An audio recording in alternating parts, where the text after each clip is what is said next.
Hello, everyone, and welcome to Chasing a Murderer. Today, we are going over an update on the Lori Vallow case. She has an upcoming trial, allegedly conspired to kill her fourth husband, Charles Vallow. Lori Vallow Daybell and her brother, Alex Cox, who is now deceased, is accused of shooting Charles twice. Lori claims that it was in self-defense, but the prosecution, Trina K, intends on proving otherwise. Let's jump back to January 2019 when Charles Vallow was reaching out to police for help.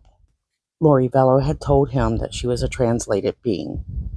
I just want to see my boys okay, and she's got a pickup order. I need to go. She needs to go, and I'm going to take my stuff. So you normally live here? Yeah, I live here. Okay. Yeah, all my stuff's in my house. Okay. We got a service dog in there, beautiful dog. My daughter's in the front window right there.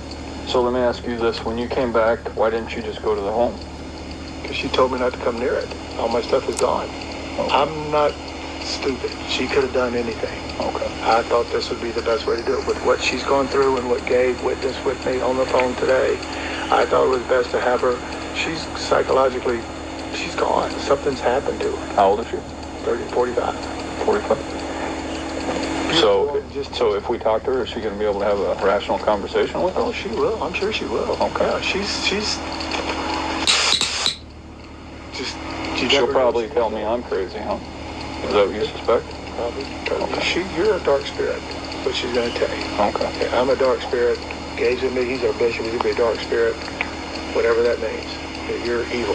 And you said this has been going on for like 4 years? Well, it's to an extent, but it's gotten really bad the last several months. And I've been trying to ignore it because hoping it'll get better. Is she on any medications? No. She won't do medications. Has she been to the doctor? She won't go to the doctor because she's a translated being, and they would find out she's translated.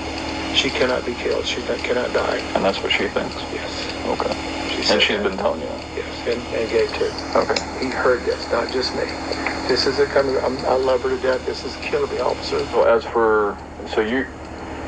Has she made any statements about wanting to hurt the children or anything? Today she said with Gabe on the phone, come take the kids. I don't care what happens to them. Come take them. Okay, but she didn't make a direct threat towards the kids. Not a direct threat. Okay. And then she said that she would murder you through a spiritual... No, she said, I can murder you. I can murder you. And she's talking in a spirit... I will kill you. Spiritual... No, she's talking physically. I will kill you because you're not Charles, and nobody will care. Okay, so she at this point doesn't think you are her husband? She thinks I'm Nick Schneider. Who's Nick Schneider? I have no idea. Okay. It's the name she used. I don't know where it came from. Okay. I'm just like, I'm as bewildered as you are. This is so foreign to me. Normal people as far as I'm concerned, but this happens, it just drives me, I don't know what to do. I need help, and she needs help. She needs help. And I go to bed. I got a lot of stuff to do tomorrow. I got to take my son. Charles Vallow's life was being threatened. He was worried for his kids as well. If you follow this case, you know that Lori Vallow has already been convicted for the murders of J.J. Vallow, Colby Ryan, and Tammy Daybell. April 1st of 2025, we have his trial beginning its very start, at least where they select a jury. Lori Vallow is representing herself, and her past attorneys really had trouble getting her to keep it shut. They were trying their best to defend her, but she was wanting to talk. Will she be able to defend herself and keep herself from getting herself into more trouble? She's going to have more motions, accusations, and lies to come. What's happened in the last few hearings that's come about? To be honest, I'm very excited with the prosecutor, Trina Kay. I believe that she'll be able to represent the victim and also shut down the nonsense and not allowing victim bashing. She has already proven that she can shut Lori down quickly with facts, evidence, and she won't allow Lori to use Tylee's statements to benefit her welfare. Lori's good at throwing people under the bus and not thinking twice or having any remorse for it. Lori's attempt to use her own dead daughter's statements to defend herself would most likely even shock the devil. I believe that Trina K is prepared and ready to shut her down and to keep Lori from hurting anyone else during the trial. That in itself is going to be a lot of work. I don't think a lot of people realize how much work Lori can create for you. Just recently, Lori has put up a whole set of new motions where she wants to exclude witnesses. Really, it's to preclude witnesses. She's already starting off with the lack of vocabulary needed in order to write out these motions. That's exactly what she's done so far. Now, who are these witnesses that she's wanting to preclude? Well, one of them being one of her best buddies that was in her casting circles. Well, at one time, Christina was a part of this group. Christina Atwood. Also, Kay Woodcock, JJ's grandmother, one of the most important witnesses in this case. Nancy Jo Hancock. I don't recognize this name, and I haven't had time to go through and see exactly who this is. Kay Woodcock has been on Lori's attack list from the very, very beginning, before the court days come along. Kay Woodcock was also deemed dark. Lori also set a motion asking the state of Arizona to toss out both cases that she's being tried for. The first one for Charles Vallow, as well as her nephew-in-law, Brandon Boudreaux. Lori believes that neither of these witnesses were knowledgeable with anything that had happened in her case. But you got to remember that Kay Woodcock definitely was in the middle of the separation between Lori and Charles multiple times, because she was helping Charles care for JJ. When Charles was packing to move from Arizona to Texas, Lori showed up unannounced, where Kay was able to witness this bit of dispute and manipulation. She tried to convince Charles that she didn't want a divorce. We later found out from other witnesses that the reason for her going to Texas was to get her finances in order. Lori is accusing the state of illegally obtaining text messages between her and her appeals attorney in Idaho. She claims that jail staff have been reading some of the material and letters that she has without her permission or her being there. She's also accused the state of being, misconduct, to put it simply, and wants her disbarred. She even took a personal attack on Trina Kay by bringing up her boyfriend, who was also an attorney on a high-profile case years ago, Jodi Arias. Lori isn't shy, and she's quick to be a victim. She point the finger and do whatever she has to do in order to get her way. We have learned that if you follow my story or my series, Life Beyond the Grave. Lori does have one surviving son, Colby Ryan, and I want to share something with you later in this video, so make sure you stick around. First, I wanted to give you a glimpse of who Trina Kay is. What type of person is she? For nearly 10 years, recently named Division Chief Trina Kay has been volunteering for the Special Olympics Summer Games. It's kind of like a reunion for them every year to come together again and see their friends and their competitors. More than 1,500 athletes from across the state descend upon Kellis High School in Glendale. The athletes throughout the state participate in their own regional events, and then they all come to the state event. For the past few years, Trina has focused her volunteerism in the awards section of the event. The awards is the most active, happy, outgoing, amazing part of the games. I know I'm biased, but every athlete who participates in the summer games comes to award. The athletes are just true humans that just love each other, and really for them being in the games is just so joyful for them, but they also are just they care about each other. And although the 3 days of volunteering are roughly 12-hour days each, Treena says she gets more out of it than what she puts in. It really just fills your bucket full, and you can't help but leave feeling like the world is really a great place again. It just really is an amazing thing to be part of. So Trina Kay is a very busy woman. She's a prosecutor for the state and still finds time to volunteer for the Special Olympics.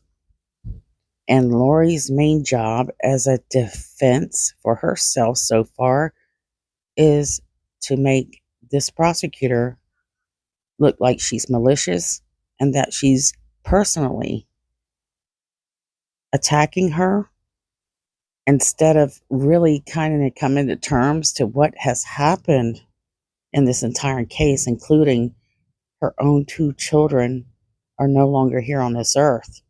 The prosecution has responded to these motions. Of course, she has claimed that, most of Lori's motions are unfactual and untrue. Something else that we learned was we got a glimpse of the state's witness list. The majority of the witnesses are, investigators. Several of them have retired since, people like Daniel Coons, William McDonald. Of course, there were a few familiar names on the list like Nathan Moffat, Nathan Duncan. An interesting witness on her list is Nate Eaton, a reporter from Idaho. Nate Eaton has no information, was not around during the time of this incident. Yet she's wanting him as a witness, yet she hasn't subpoenaed him. And so knowing her past and how she treats people, it's most likely just a way to destroy his life. He wants to cover this case. And if he's a witness, well, he cannot. Prosecutor Treena Kay doesn't plan on Nate being a witness. And Nate Eaton has filed a motion against being listed as a witness in the Lori Vallow Daybell trial. Doing my research on Lori and seeing her past behaviors, it's most likely just a way to try to make his life miserable. Now, he did pack and say he's heading to Arizona. Now, Nate Eaton did do an interview with Colby Ryan just recently. Nate asked Colby Ryan if he planned to attend his mom's trial in Arizona, in which Colby said it's possible, maybe during sentencing. I want to play a clip of that interview for you between Colby Ryan and Nate Eaton. So make sure you comment below your thoughts, how you feel about Colby. Say, not get edited, not get cut up or whatever. Right. Do you plan to go to the trial in Arizona?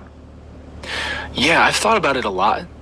I think maybe for sentencing, possibly. It's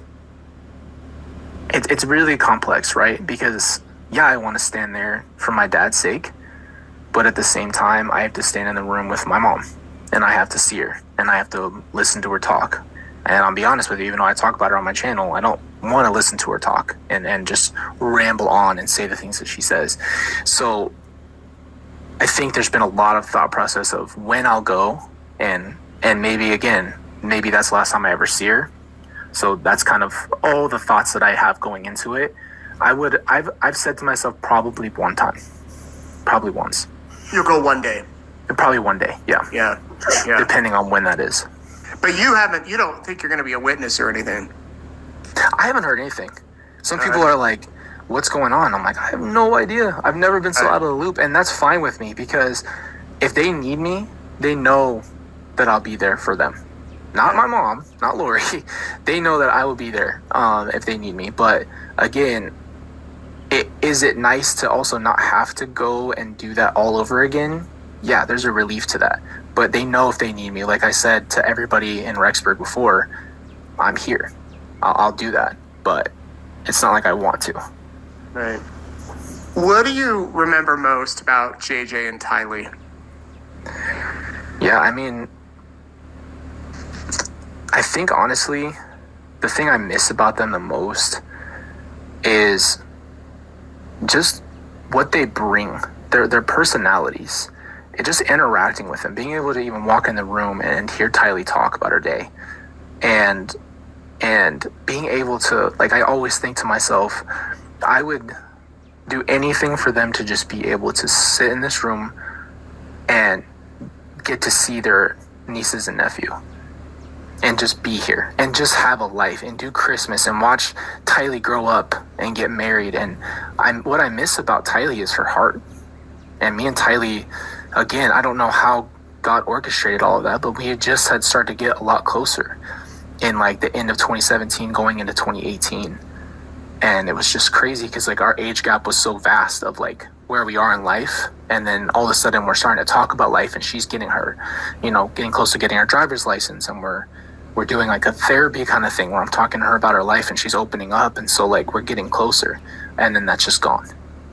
And JJ was like, I don't want to ever use him like, oh, he was like my son, but he was like he was like my little brother. I think he was my little brother, but it was like I never had a little brother like that as an adult, like a 17-year-old, 18-year-old.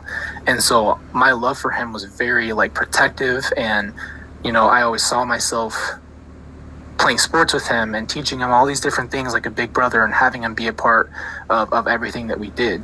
And so I just have to live with the reality that that's not going to happen here, Right.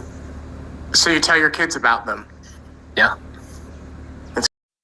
Now, Colby's been doing interviews with reporters and not really getting any kind of support out of it. But this time, Colby was like, hey, Nate, you come to my podcast as well.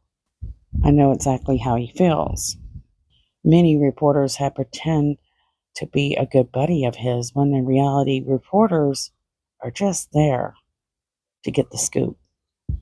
Colby had done a documentary that played on Netflix, and he seemed very disappointed on the storytelling of that documentary. What's crazy is I've talked to people behind the scenes. I don't interview them online. I have sources. But sometimes there's times I don't have sources, and it's because they're suckered into the limelight. They'll think that they have a good grip on understanding who people are, but in reality, they really don't. So many times these people get taken advantage of. Sometimes it's just a popularity contest. I've seen families that are victims, but also using it as a way to get the spotlight. So I'm glad to say that Nate Eaton agreed to be on Colby Ryan's podcast. Good job. A few people had a question of whether or not Lori understood no matter what she does or how this trial goes, it could be canceled. She's still going to spend her life behind bars. So why is it so important that she defend herself? I think really, in my opinion, it's just an opportunity to do what she does best, and that is to aggravate people, try to destroy them, get her hands on things she hasn't seen, to be in the loop in a different way than she has been before. And she really believes that she can find these loopholes that can make some sort of difference. I noticed that prosecutors they're trying to make sure that certain witnesses are not there unless absolutely needed. I'm sure it's to try to prevent any more heartache, because it'd be difficult for them. So April 1st is coming up, guys, and that's going to be the beginning of the long-awaited trial for Charles Vallow's murder. Sorry, guys, I was in a hurry today. I hope this was helpful in some way. Thank you for watching. Love you and see you soon.